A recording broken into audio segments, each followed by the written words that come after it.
వచ్చినప్పటి నుంచి చూస్తున్నాను. ఏదత్తయ్యా మీ కూతురు? ఈయన గారికో చెల్లెలుంది, నాకు ఆడబడుచుంది అనుకోవడమే తప్ప కళ్ళారా చూసే అదృష్టం కూడా లేకపోయింది. మీ కూతురు అంత బిజీనా? రాత్రులు కూడా ఇంటికి రాలేనంత యమ్మ బిజీనా?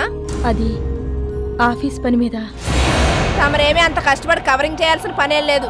నిన్న సాయంత్రం వీధిలోకి వెళ్తే ఇరుగు పొరుగు వాళ్ళు చెప్పారులేండి తమరి ఒక్కగానొక్క కూతురు రాసలీలల గురించి.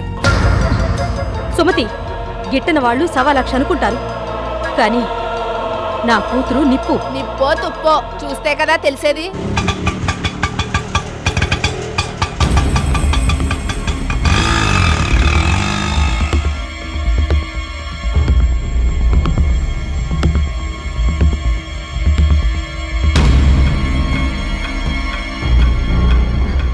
వచ్చావా శృతి? ఇదిగో ఇప్పుడే నీ గురించి అనుకుంటున్నాం. సుమతి నా కూతురమ్మా. శృతి మీ వదిన.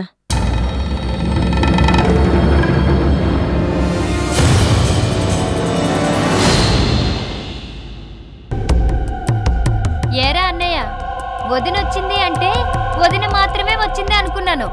ఇలా రెడీమేడ్ స్టమక్ తో దిగిందేంట్రా? అది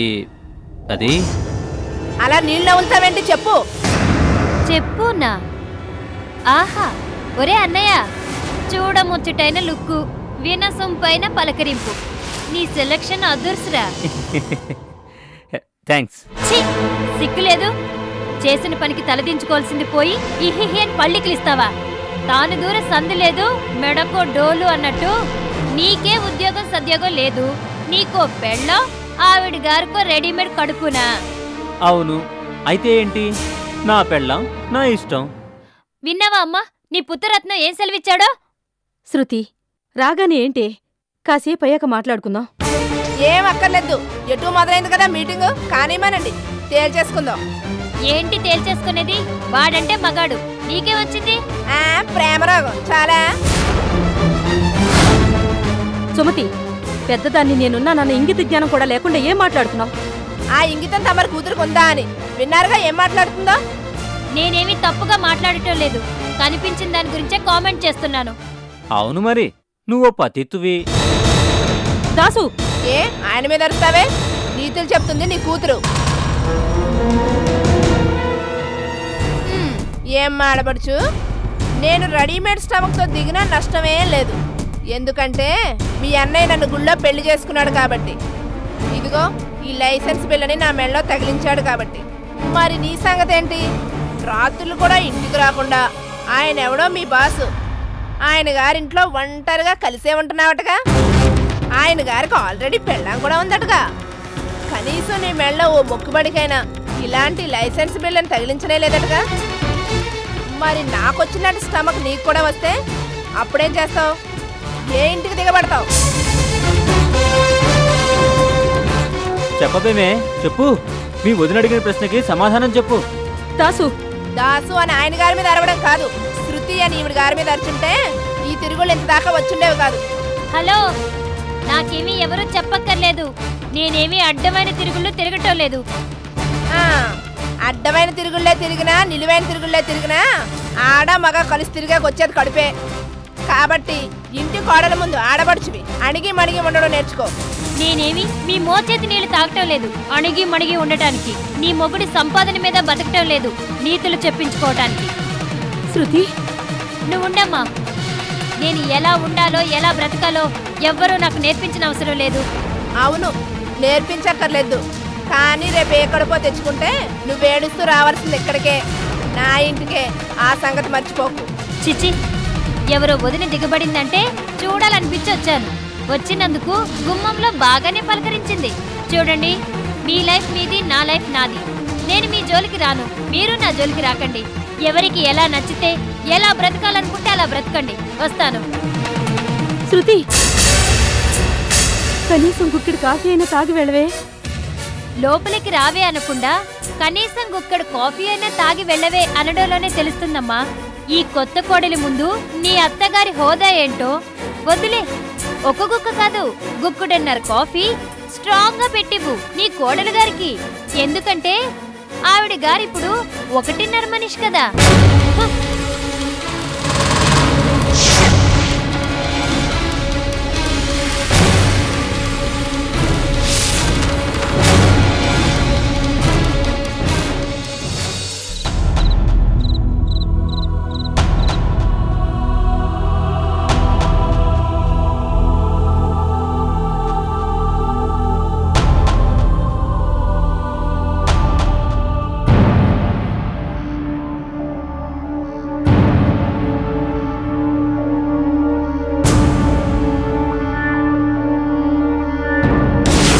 హారిక పిచ్చిది.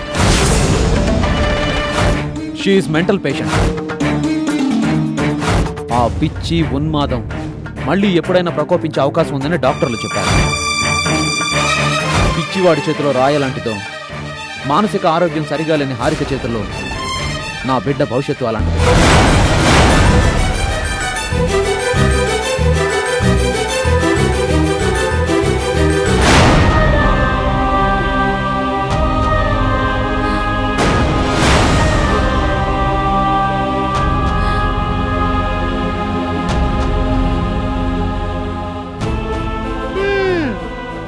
అయిపోయిన పెళ్లికి బాజాలెందుకు అన్నట్టు ఇంకా ఎందుకే ఏడవడం? సంతోషించు, మా బాగా సంతోషించు. నీ మొగుడు ఊళ్ళో వాళ్ళందరి ముందు ఆ న్యాయదేవత సాక్షిగా ఇచ్చాడుగా నీకో సర్టిఫికెట్టు, నా పెళ్ళాం పిచ్చిది అని. ఆనాటి రామాయణంలో శ్రీరాముడు సీతాదేవి కోరిక తీర్చడానికి బంగారు లేడిని బాణంతో కొడితే, ఈనాటి ఈ కలియుగ శ్రీరాముడు అదేనే నీ మొగుడు. ఆ రాధ మెప్పును పొందడం కోసం సూటిగానే గుచ్చాడు కదే నీ గుండెల్లో కేసు అనే బాణాన్ని. నీ కళ్ళ ముందరే నువ్వు పిచ్చిదానివని నిరూపించాడు. నీ దగ్గర భద్రత లేదని బాధించి గెలిచాడు. అనుకున్నట్టే ఆ బిడ్డని ఆ రాధ చేతుల్లో పెట్టాడు. ఉన్నది పాయ ఉంచుకున్నది పాయ అన్నట్టు నీ కడుపును పుట్టిన బిడ్డ టెడ్డి దాని ముద్దు ముచ్చట చూసుకోకుండానే అర్ధాంతరంగా పైకి పాయ. పోనీలే, కనీసం దత్తత చేసుకున్న బిడ్డ అయినా పెంచి పెద్ద చేసి కళ్ళారా చూసుకుందాం అనుకునే లోపే కోర్టు తీర్పుతో ఆ రుణము తీరిపాయే. ఈ జన్మకు నువ్వు తల్లి కాలేవని ఆ లేడీ డాక్టర్ ఏనాడో చెప్పేసింది. ఇంకేం మిగిలిందిలే ఏడుపు కాక. అడుగో మాటల్లోనే వచ్చాడు మీ ఆయన. ముద్దుల పెళ్ళాన్ని గెలిపించుకున్నానన్న ఆనందంలో ఎంతైనా పెద్ద పెళ్ళానివి కదా, నీకోసం స్వీట్లు తెచ్చుంటాడు. స్వీట్లు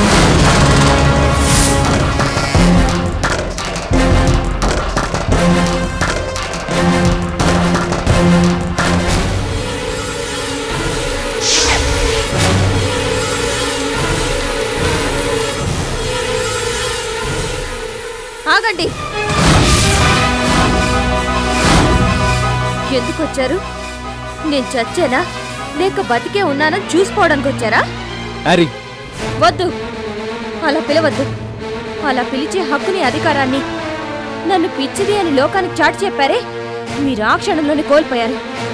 నా చేతులతోనే మీ బిడ్డని మీ ముద్దుల పెళ్ళం చేతుల్లో పెట్టేలా చేశారే, ఆ క్షణమే, ఆ క్షణంలోనే అంతా అయిపోయింది. ఇంకా మీకు ఇక్కడే పని. అదేంటి హరి, నేను ఇక్కడికి రాకుండా ఇంకెక్కడికైనా వెళ్ళగలను? ఇది నా ఇల్లు, నువ్వు నా భార్య. వద్దు, నాకు ఇంకేం చెప్పొద్దు. నేను మీ భార్యని కాదు, కాదు, కానే కాదు. నేను పిచ్చిదాన్ని, మెంటల్ కేసుని. ఇక్కడుంటే నా వల్ల మీకు కూడా భద్రత ఉండదు. వెళ్ళండి, దాని దగ్గరికి వెళ్ళండి. వెళ్ళి దాన్ని మీ నెత్తిని పెట్టుకుని ఊరేగండి. ఇక బతికున్న నాళ్ళు దాన్ని అంటి పెట్టుకుని మీ ముద్దు ముచ్చట్లన్నీ దాంతోనే. వద్దు, చాలు. ఇన్నాళ్ళు మీరు చూపించిన కపట ప్రేమ చాలు. హారీ హారీ అని తీయగా పిలుస్తూనే నా గుండెల్లోనే గుణపాలు దించి మీరాడిన రసవత్తరమైన నాటకం చాలు. ఇకనైనా మీ నాటకాన్ని తెరదించండి. ఇంకా మీ నాటకాన్ని భరించే శక్తి, ఓపిక నాలో లేవు. ప్లీజ్, అంత మాట అనుకో. అయ్యో సంబడం చేసిందంతా చేసి అంత మాట అనకు అంటే ఇంకేమంటుంది బాబు? అత్తయ్య చాలే ఊరుకో. అత్తయ్య అట అత్తయ్య. అందర్నీ కాదనుకునేగా, అన్ని బంధాల్ని తెంచుకోవాలనేగా కోర్టులో దీని మీద అంత పెద్ద అభాండం వేశావు. నా పెళ్ళాం ఓ పిచ్చిది అని చెరగని ముద్ర వేసి ఊరందరికీ చాటి చెప్పావు. తీరిగ్గా ఇంతసేపు ఆ రాధ దగ్గరే గడిపి చేసినంత ఆనందాన్ని పంచుకొని తగుదునమ్మా అంటూ ఇప్పుడొచ్చి అంత మాట అనకు హారీ అంటావా? అత్తయ్య, ఇంకొక మాట మాట్లాడావంటే ఏ చంపేస్తారా? చంపేయండి. నన్ను పినిని ఒకేసారి కలిపి చంపేయండి. అప్పుడు మిమ్మల్ని నిలదీసేవాళ్ళు గాని మీ కాళ్ళకు అడ్డుపడేవాళ్ళు గాని ఎవరు ఉండరు. రండి, చంపేయండి. చిచి, ఇది ఇల్లు కాదు, నరకం కదలుడు. మరి ఆ స్వర్గాన్ని వదిలిపెట్టి మళ్ళీ ఈ నరకానికి ఎందుకు వచ్చినట్టు? ఇంకా ఏం చేయాలని, ఏం సాధించాలని? అత్తయ్య, నేనేం చేయాలో నా బాధ్యత ఏంటో నాకు తెలుసు. నీ చేత చెప్పించుకున్నంత దుస్థితిలో నేను లేను. ఇది నా ఇల్లు, నా కుటుంబం. నా కుటుంబ సమస్యని ఏ నాటికైనా నేనే పరిష్కరించుకుంటాను. బయట వాళ్ళు తల దూర్చాలని చూస్తే ఏం చేస్తావు? తల తీస్తాను.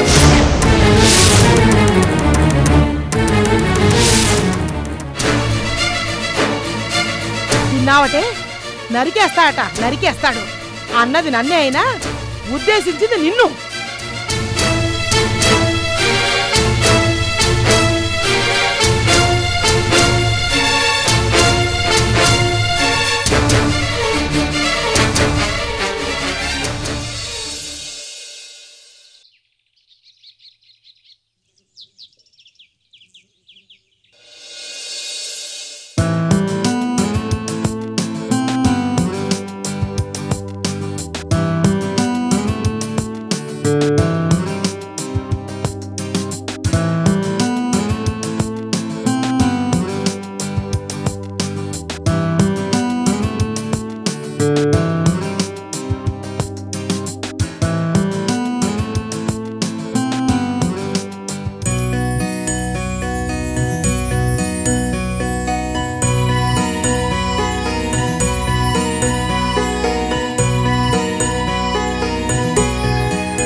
కావేరీ కాఫీ. చెప్పేది నీకే, వెళ్ళి హాట్ కాఫీ తీసుకురా. తెస్తావా బాస్కి చెప్పమంటావా?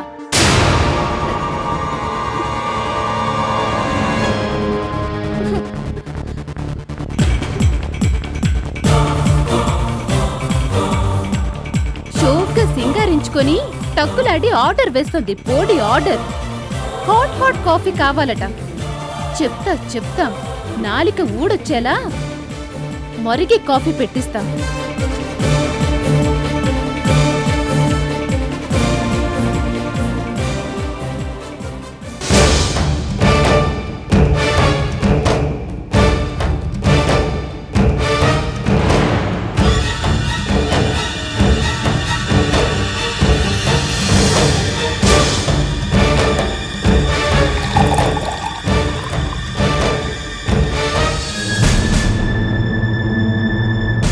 ఈ దెబ్బతో ఆ శృతి మూతి కాలిన పిల్లిలాగా మూసుకుంటుంది.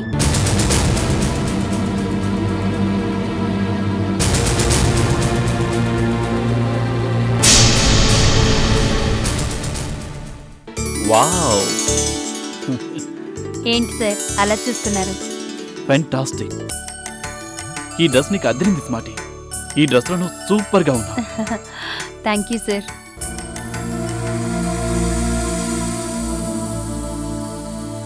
శృతి, ఇప్పుడు మనం వెళ్ళబోయే ఫంక్షన్ లో తప్పకుండా నువ్వే సెంటర్ ఆఫ్ ది అట్రాక్షన్ అవుతావు. ఊరుకోండి సార్, అలా పొగిడితే నాకు సిగ్గేస్తుంది. సిగ్గుపడితే నువ్వు ఇంకా బబ్లీగా కనిపిస్తావు. సార్, ఇలా అయితే నేను ఆ ఫంక్షన్ కే రాను. No, you must come. నా కోసం కాదు, ఫంక్షన్ లో అందరి మతులు పోగొట్టడానికైనా నువ్వు నాతో తప్పకుండా రావాలి. అదిగో మళ్ళీ కర్మ. మావయ్య పొగడ్డం, అది సిగ్గుపడిపోవడం. మావయ్య మెచ్చుకోవడం, ఇది మెలికలు తిరిగిపోవడం.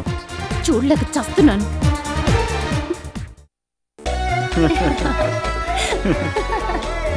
కాఫీ. Thank you Kaveri. అబ్బా, కాఫీ చాలా బాగుంది, గుమగుమలాడుతుంది.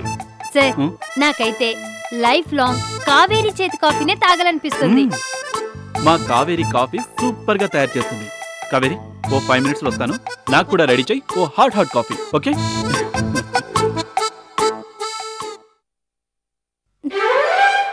చిచి, చివరికి ఇంట్లో నన్ను వంటలక్కం చేశారు. కర్మ.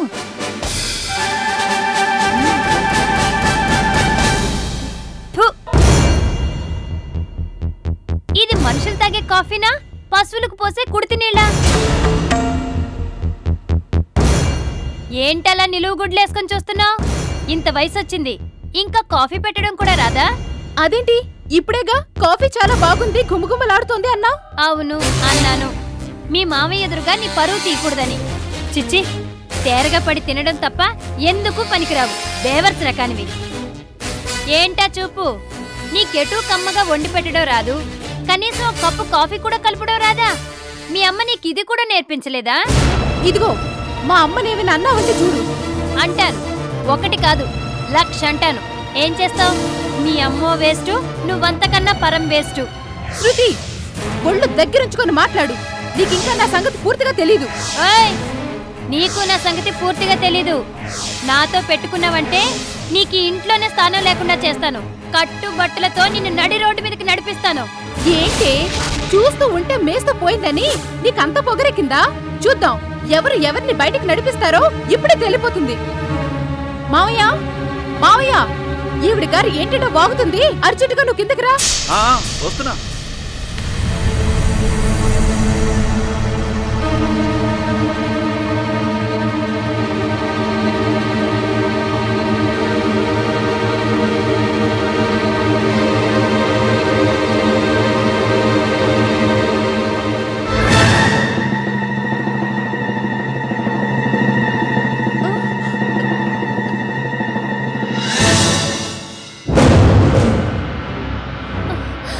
అయ్యయ్యో, బంగారం లాంటి కొత్త డ్రెస్ మీద కావాలనే కాఫీ పోస్తావా?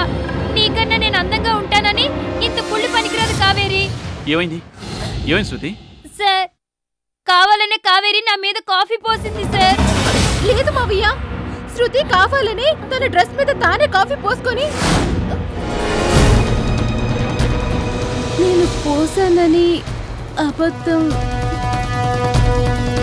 ఎవరు అబద్ధాలు చెప్తున్నారో కళ్ళ ముందే కనిపిస్తోంది. అది కాదు మావయ్య, కాఫీ చండాలంగా ఉందని గొడవ చేస్తూ తనే. ఏంటి? శృతి కాఫీ చండాలంగా ఉందని గొడవ చేసిందా? ఇంతకు ముందే కదా నీ చేతి కాఫీ అద్భుతంగా ఉందని మెచ్చుకుంది. అదంతా నటన, దొంగ నాటకం. చూసారా చూసారా, నేను నటిస్తున్నానట. మీ ముందే ఎన్నేసి మాటలు అంటుందో చూసారా? మొన్న ఇలాగే మీరు లేనప్పుడు కూడా. వద్దులేండి. నేను లేనప్పుడు ఏమంది? చెప్పు శృతి, కావేరి నిన్నేమంది? నేను మిమ్మల్ని కావాలనే నా వెంట తిప్పుకుంటున్నానట. సోకులు చేసుకొని సిగ్గు లేకుండా మిమ్మల్ని వల్లో వేసుకోవాలని ప్రయత్నిస్తున్నానట. నేను మీ వెనుకున్న కోట్లాస్తి మీద కన్నేసి ఈ ఇంటికి మహారాణిని కావాలనే పన్నాగంతో ఇక్కడ ఉంటున్నానట. తను తలుచుకుంటే క్షణాల్లో నన్ను మెడపట్టుకుని బయటికి గెంటించగలదట. ఇలాగే ఏవేవో నోటుకొచ్చినట్టు మాట్లాడుతుంటే నేనేమో తప్పు కావేరి, మీ మావే వింటే బాధపడతారని మందలించానని కోపంతో బంగారం లాంటి కొత్త డ్రెస్ మీద, మీరు సూపర్ గా ఉందన్న ఈ కొత్త డ్రెస్ మీద కాఫీ పోసింది సార్. కావేరి, మావయ్య, నమ్మొద్దు మావయ్య. Shut up.